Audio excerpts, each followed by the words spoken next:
Boy, am I excited to be here to talk to you about our upcoming Aretha Pops Respect concert. Oh my word, you have no idea how much fun you're going to have and what a wonderful journey this music will take you on. So, with Elizabeth conducting us and our two amazing guest artists, I would like to introduce you to a little bit of background about Aretha Franklin herself, and then talk about a few of the pieces that are selected to be done on the program. My name is Susan Wingrove-Reed, and I am the education consultant for your Anchorage Symphony Orchestra, and I will also be playing all of the principal keyboard parts on the concert, which will be a heck of a lot of fun. Aretha Franklin, an icon. Rolling Stone magazine recently named her the #1 singer of all time. She's always on lists of the 100 greatest artists of all time, the Queen of Soul. She was a singer, a songwriter, and a fantastic pianist. She began to sing when she was just a little kid, gospel in her father's church. He was a minister, and she attended Detroit public schools. She was a dropout by the age of sophomore year. She had the first of her 4 children when she was 12 years old. So this gives you an idea about how tough of a young life she had. Her dad managed her as a teenager. Her parents were divorced, and he was the primary parent. She toured with Martin Luther King Jr. when she was 16 years old, and in fact sang at his funeral in 1968. At the age of 18, Aretha moved to New York City, where pop became her new focus. And by the mid-60s, she was earning a massive amount of $100,000 a year, a lot in that time, performing in nightclubs and theaters. In 1968, she took her first tour outside the United States. And in Amsterdam, I loved reading that the audience was nearly hysterical in reacting to her music. She also was on the cover of Time magazine that year. In January of 1972, she returned to her roots, gospel music, and did a 2-night live church recording for an album that would be released titled Amazing Grace. And it became fast the best-selling gospel album of all time. There was a concert film made by Sidney Pollack, the director, but there were issues with the syncing of the music and the recording. And there were also, sadly, problems with Hollywood producers who refused to promote a dark-skinned Black woman as a movie star. So the film was shelved. It came out again in 2018 in a new release where the syncing had been addressed, and it is an amazing movie to see. The Beartooth sponsored it here a couple of years ago, so if you have a chance to see it, please do. She did a command performance for Queen Elizabeth in 1980, and she also, at a time that her career was beginning to flag a little bit, got a small role in the Blues Brothers movie with Dan Aykroyd and John Belushi. And she played a waitress in a soul food restaurant who sang a song in the film. And that her career went, whoa, we have a lot to do with Aretha again. From 1998 on, she had no more mega hits, but there were new versions and new re-releases of some of her really epic work. In 1998, she gave an epic Grammy performance. I wish I could have attended that one live. After the show began, tenor Pavarotti, the famous tenor in opera, was too ill to sing the aria he had rehearsed, Nessun Dorma, from Turandot. And so the producers were desperate.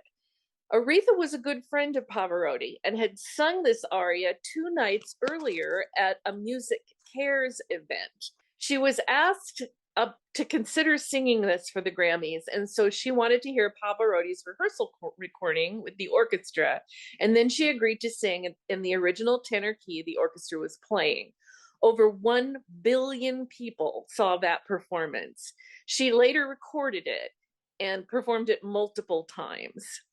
She really had chops. Her last performance was for Pope Francis in Philadelphia in the year 2015. A tiny boy was so touched that he came up on the stage and hugged her while she was still singing. Never Gonna Break My Faith was a Grammy winning for Best Gospel Album, and the unheard performance was released in a 2020 video to raise money for the American human rights movement. At President Obama's inauguration in 2009, she sang "My Country 'Tis of Thee" and said that her chain smoking, well, it's messing with my voice. On an album that was presented in 2014, she sings all of the great diva classics and became the first woman to have 100 songs on Billboard's top R&B hip hop list, with a cover of Adele's song "Rolling in the Deep." In December of 2015, she gave a stunning performance of "You Make Me Feel Like a Natural Woman" at Kennedy Center Honors the Arts, honoring Carole King. On Thanksgiving Day of 2016, you football fans would be amused to know, and maybe you can find this somewhere online, she sang at the football game for the Detroit Lions and the Minnesota Vikings, of course, supporting her beloved Detroit. She was seated at the piano wearing a trademark black fur coat and a lion stocking cap, and she improvised for more than 4 minutes on the national anthem, to the great joy of the audience and the TV audience. In 2017, she began to have health issues, but still was coining rave reviews for her skill and showmanship. Her last full concert was at Ravinia, but her last performance was at the Cathedral of St. John Divine, a performance for Elton John's 25th gala for the AIDS Foundation. She was the honorary aunt to Whitney Houston, another of the diva pop stars, and Whitney called her Auntie Ree. Giant of soul music and American pop, gospel-charged music. She was an intelligent singer, a master interpreter, had great vocal flexibility, and was a virtuoso pianist, with the amazing ability, as one critic said, to spray a wash of notes over a single word or syllable. She constructed moment by moment the emotional power of a song. She was a civil rights and humanitarian icon. Her work was declared a Michigan National Resource in 1985. She was the first woman to be inducted into the Rock and Roll Hall of Fame in 1987, won a Grammy Lifetime Achievement Award in 1994, and was honored at the Kennedy Center Honors in 1994, and received the National Medal of Arts from President George W. Bush, and also the Presidential Medal of Freedom. Obama stated, "America history wakes up when Aretha sings." Just a couple of days ago, I found a Detroit Free Press story that came out that made my jaw hit the floor. It turns out, no big surprise, that the FBI closely monitored her during the civil rights movement, and now a lot of these documents have been revealed through Freedom of Information Act, much of it redacted. It's a 270-page dossier that was released October 16th, largely due to her associations with Martin Luther King Jr. and Angela Davis, who was a Black feminist activist. This was compiled over 4 decades and tracked her concert appearances, her record label contacts. And although they were never close, she had famously paid bond for Angela Davis to get out of jail. In 2015, President Obama wrote the following statement about Aretha Franklin: "Nobody embodies more fully the connection between the African American spiritual, the blues, R&B, rock and roll, the way that hardship and sorrow were transformed into something full of beauty and vitality and hope. American history wells up when she sings. That's why when she sits down at a piano and sings 'A Natural Woman,' she can move me to tears, the same way that Ray Charles's version of America the Beautiful will always be, in my view, the most patriotic piece of music ever performed, because it captures the fullness of the American experience, the view from the bottom as well as the top, the good and the bad, and the possibility of synthesis, reconciliation, and transcendence." From her time growing up in the home of a prominent African-American preacher to the end of her life, She was immersed and involved in the struggle for civil rights and women's rights. She provided money for civil rights groups, at times covering payroll, and performed at benefits and concerts. When Angela Davis was jailed in 1970, Aretha told Jet magazine, "She has to go free. Black people will be free. I've been locked up for disturbing the peace in Detroit, and I know you got to disturb the peace when you can't get no peace.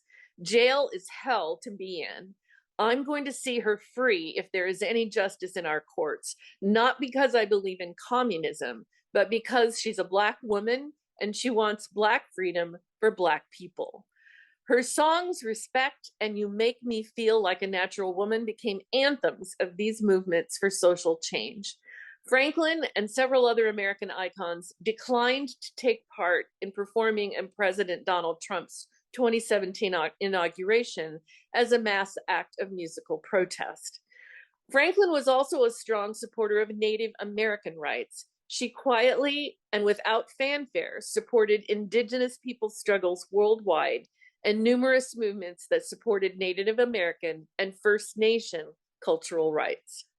I'm going to talk about just a few of the songs that will be featured at a much lengthier playlist at the concert on October 29th, starting out with comments about Respect, which was issued in 1967.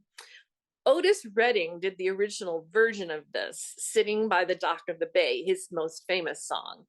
But Aretha modified it with supercharged interlude featuring the emphatic spelling out of the title that is not in the Redding version of it, and it became her signature song. Civil rights and feminists adore this music, and Redding admired what she did. "That little girl done took my song away from me," was his comment. Respect is as precise an artifact as a Ming vase. It was number 5 of the Rolling Stone 500 Greatest Songs of All Time. And in number 2021, it was moved to number 1 in the list. The original Redding version was a rollicking romance about a fella who wants his sweetheart to treat him with respect when he comes home from work.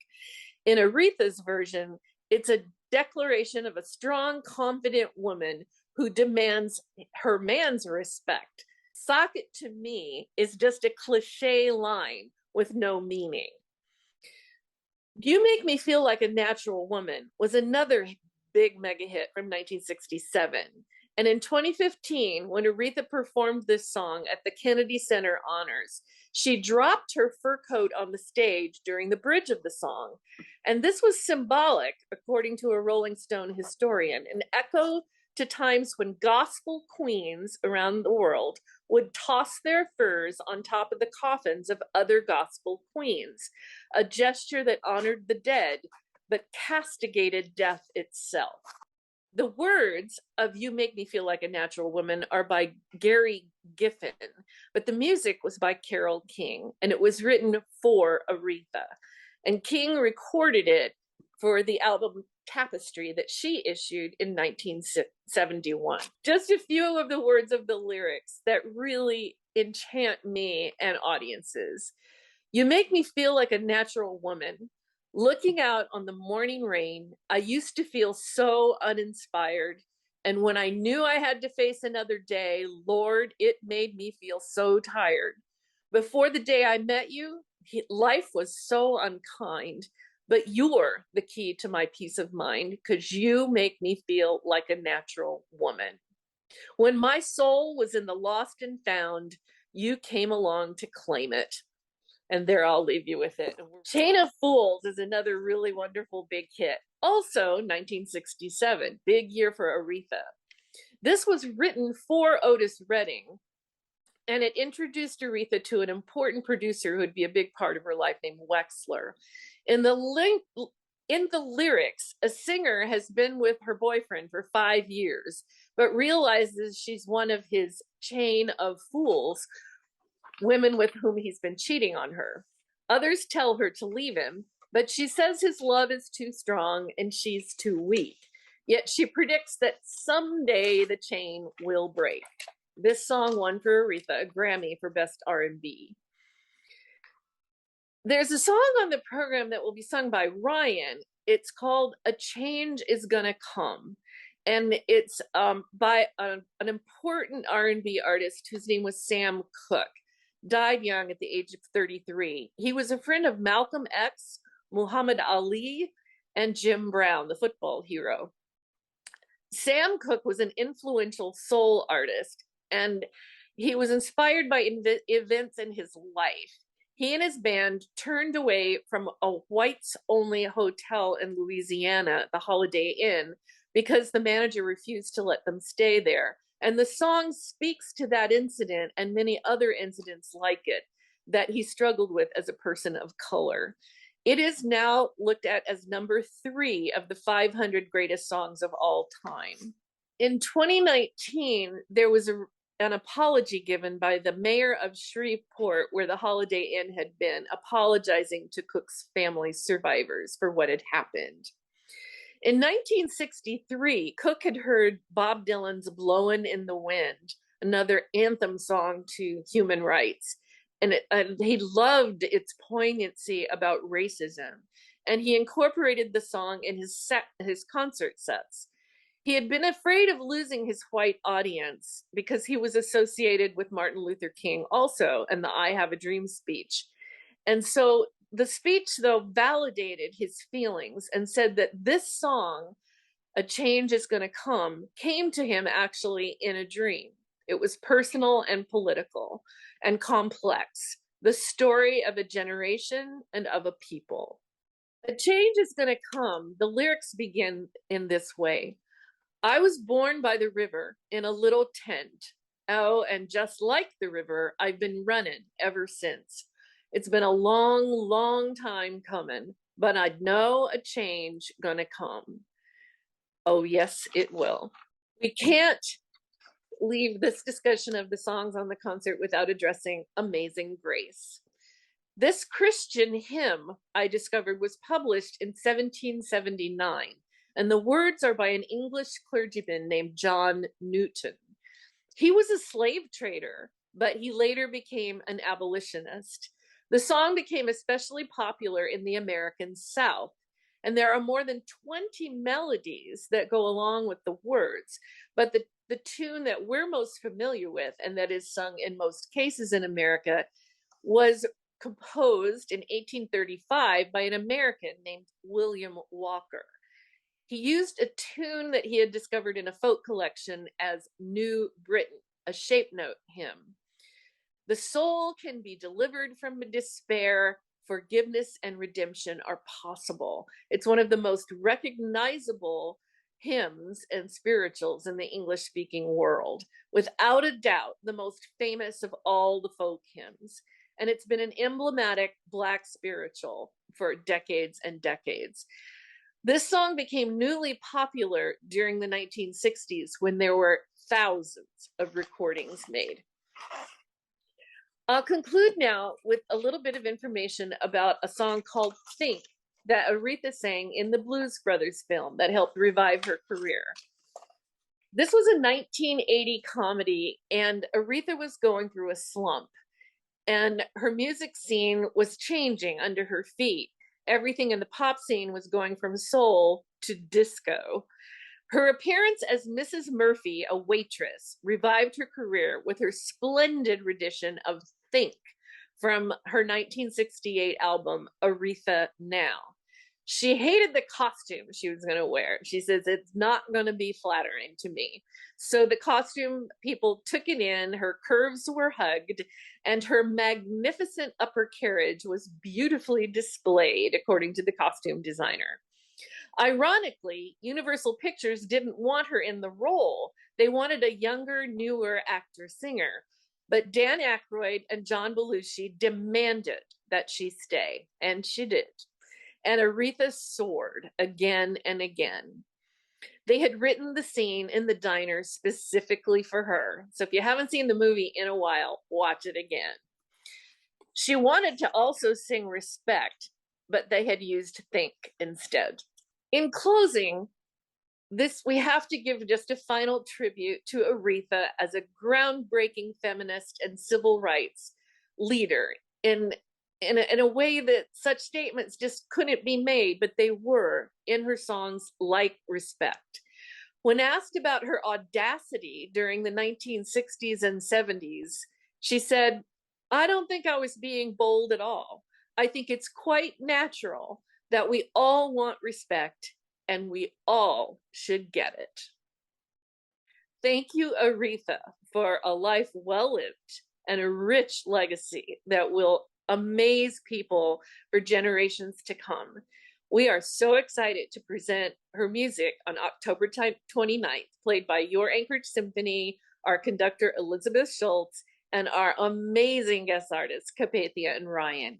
Please do not miss this event. You will regret it if you don't come. See you there.